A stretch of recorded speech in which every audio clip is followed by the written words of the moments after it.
This episode, wow. This was a season finale, a one for the history books, one of the most unique I've ever saw. Hope you enjoyed. One day, so I wanted to do this other asking my latest review on Mobile Suit Gundam Iron Blooded Orphan Season 2 Episode 25. Alright, they're placed. Now, this is the last episode of Iron Blooded Orphan. Oh my god. This literally took my breath away, you know.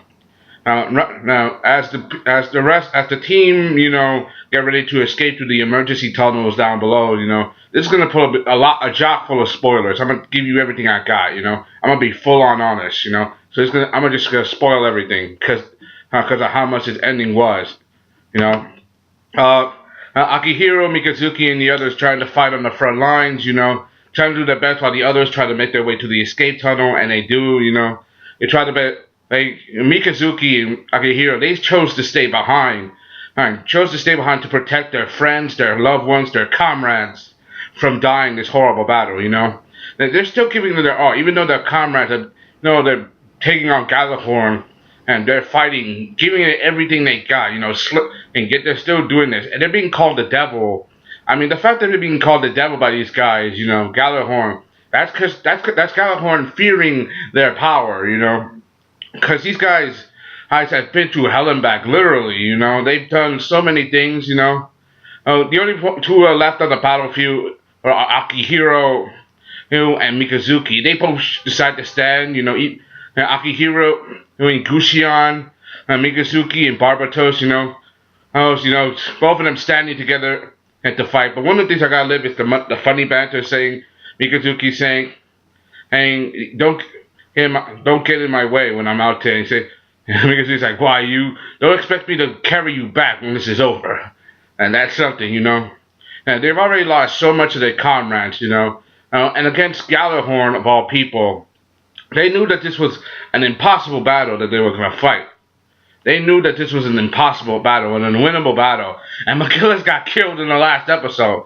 So that says a lot, and he died at the hands of the man that he was once his best friend that he once tried to kill. That's irony in the worst way, So many things happening.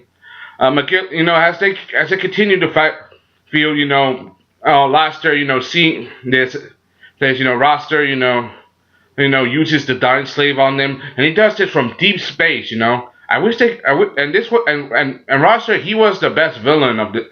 I gotta admit, he was probably the best villain of the series, the best final antagonist. I gotta admit, Kujan, he was an idiot, in the worst way, he was one of the worst villains ever, because of what he did. He caused the mobile armor incident because of his ridiculous pride, and because of him, Naze and the others got killed, because of what he did, because of his issue with Tekkadan, he's the reason why some of them are dead, because he made that deal with the JPT Trust, and what he did, I'm glad that he got it in the end, He might got it, I'll get to that in a minute. As they, lay wounded, Akihiro Mikazuki digging himself, about the past, covered in the blood, Barbatos is complete ruin, so is Gushion. The fact that they're still getting up after all that hit, and he's still thinking of Orga, who gave him gave him his life, gave him purpose and meaning, he's still willing to give it all he's got, and so is Akihiro. Despite all the injuries, all the pain, they've been through so much. They lost their closest friends, their allies, and they know that this is about, and they know they're not going to make it out of there alive, They gave their lives to protect their friends, their comments, to give them a chance to live. That is something, They gave their lives, As Mikazuki goes full on demon mode, activating Barbatos Lupus Rex. Well, Lupus means wolf, and Rex means king. So he is the king of the wolves, seeing that back. As he goes all crazy and just tears them up. Even though he's missing an arm, literally missing an arm, he just tears them all up, even steals one of the guy's axes and uses it against them. Even though he's completely banged up, get covered in wounds upon wounds upon wounds, he still goes in for the fighting. Right. And Kujan is such a fool. The fact that he goes in, even though Julieta told me it's not At this point, he just goes in for the kill. He goes after Akihiro. Akihiro gets wounded, and he tells him, "Hey, just die already." You're like, time for you to accept the judgment that I, Kujan, will pass. And when he hears that name, Akihiro goes ballistic, uses those giant shears, those scissors that Gushian has, and just kills Kujan, just cuts him to pieces. Even though he's getting surrounded by all the guys killing him, the fact that he's able to kill Kujan, that was one of the best. He went down swinging.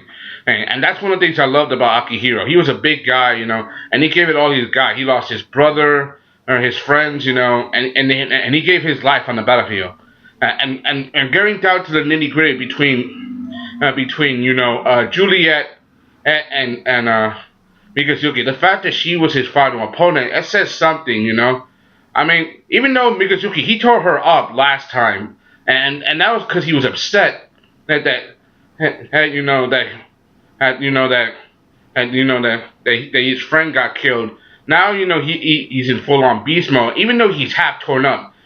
If I were to guess, if Mikazuki didn't take that hit from the dying slave and he had his full power out, he probably not only would have killed Julieta, but go full throttle and probably go all the way to space if he had to and killed Roster Elion. So much of this, and even though Mikazuki, he fought the hardest he could, he couldn't, stop him. He couldn't, stop himself. He died, fighting for God. Even though Juliet said, "What was the purpose? What is you doing? And why are you doing this? A purpose? What reason? Who knows? Like what reasoning is there? And seeing those quotes from Mikazuki, he knows that this is it for him. He just doesn't care. He just goes in. Because all he knows how to do is fight, ever since he was a child, he was the best warrior they had, and he went out fighting, and he died not just because of his wounds, but I think because the Elena Mañana took its final toll on him, and the fact that Julieta, cut off Barbatos's head and hanged it like that over her blade, hey, behold, look at this, under the authority of on Roster Eddie and the Eyebrow Freeze, the devil has been defeated. Like, they even gave her the name, the Gallant Knight that killed the devil. I'm like, screw you. Like, that pissed me off, in a big way. Because I think it should have been, Tekkadan that could have come out, But remember, Mikazuki gave his life, and so did Akihiro, for his friends to live and escape, This was an unwinnable battle, and with McGillis now dead, and, they have nothing left to back them up, one of the things I didn't notice is that Teiwaz didn't show up to the final battle. My guess is they couldn't feel with Roster Elion directly, because with Orga dead, a lot of their leadership had been scrappled, Eugene was the deputy commander, and he's probably not full leader, and he died, and everybody, moved on after that, It's been a couple of years since then. We don't exactly know how long it's been. And they didn't give us a time skip. There was a time skip in the last time the series ended, between season 1 and season 2. I don't know how it's been, but I'm guessing maybe 2-3 years, But this time skip, it's a lot more than that. Things are different, Cordelia is now the chairman of the Mars Union. Apparently Mars is no longer governed by the Earth Sphere, and they have their own union brand, They are now completely independent. And Cordelia has been named their chairman. Gjallerhorn, because they lost the heirs to the Freed and Kujan families, the Order of the Seven Stars has been disbanded. So that they're under one united ruler, and that ruler is Roster Elion, and he's now leader of Gjallerhorn, and kind of ironic. McGillis did all his plans to all this. He could do this so he could change the future and have them be under one united leader, and that leader happens to be right now Roster, his enemy, which is very ironic when you think about it. It looks like, and the incident that's been called ever since the big fight, it's been now been called the Malkilis Freed incident. Malkilis' name has now been remembered in the history books as someone who tried to take power for himself and tried to cause this massive upheaval fighting war, which is intense when you think about it. Seeing how things went, We get to see that both Cordelia and Roster are trying to work their way to a future. They even signed this treaty, to help people, who are human debris, like children who have been oppressed. It seems that they no longer hate each other. They're no longer at odds with each other. I mean, I bet you that Cordelia probably holds some disdain a little bit secretly because Roster was their enemy. I mean, he did destroy Kekla. He killed Mikazuki and Uki, but it doesn't look like she's expressing hatred. It's like she's trying to move forward with her life. And Roster, he's now the leader of Gjallerhorn now, and Julieta is by his side. That's his loyal soldier, so she's not leaving his side. I mean, it looks like together they're gonna work together, to try to change the future to make sure what happened doesn't happen again. But still, the way it ended, it was such a crazy ending and one that I did not expect. So many things. It seems that all of Tekkadan, they moved on. Everybody's trying to move on. Like Tokonoke Makanai, the guy, from former Prime Minister of Arbrow, he's dead. And so he passed all his power, I guess, to Cordelia, who inherited his legacy, a political power. She's now in charge of the Mars Union.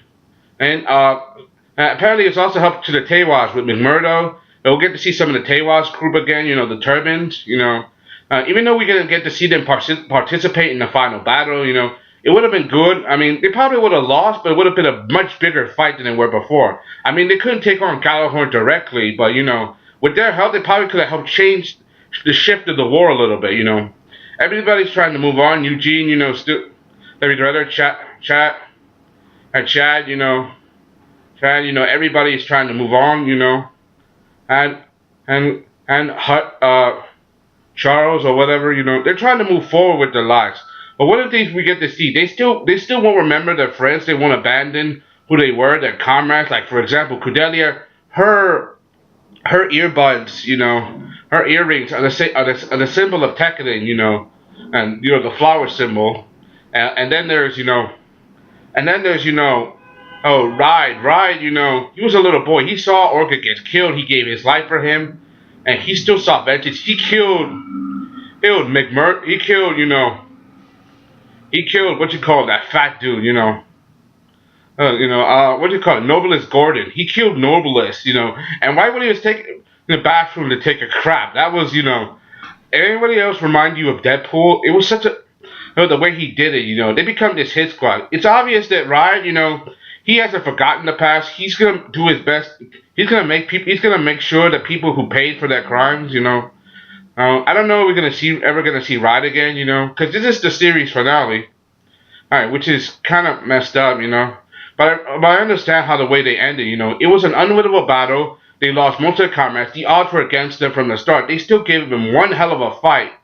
All right, it was one hell of a fight, everybody's trying to move forward with their lives. The old Tekkadan to have new jobs.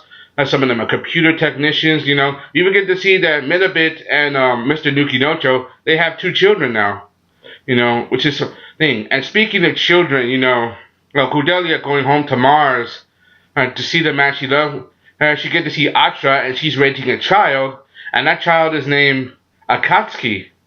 And guess who the father is? Mikazuki. He had a kid, even though we didn't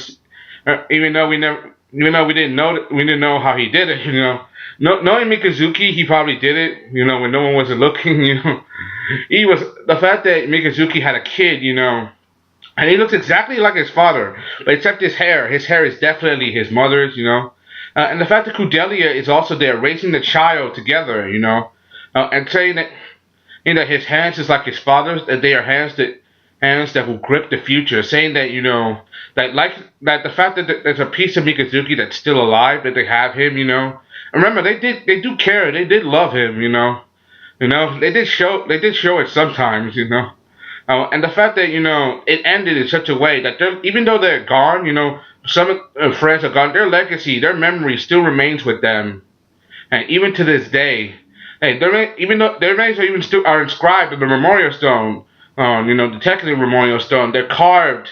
They're carved right there. They're named Akihiro, Mikazuki, and Orga. All 3 of them.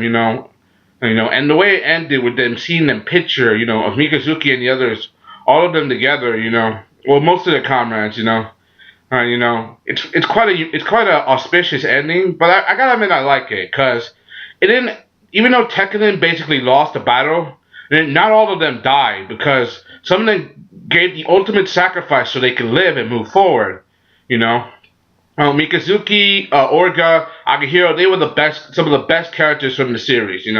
Kudelia, Chad, Eugene, and all the others, who are part of the series, even the season one characters who I liked, that we don't get to see much anymore that died. I really love them. I really enjoyed the fact that I was able to review this series. If I kept holding on better, I already gave you the best of what I got.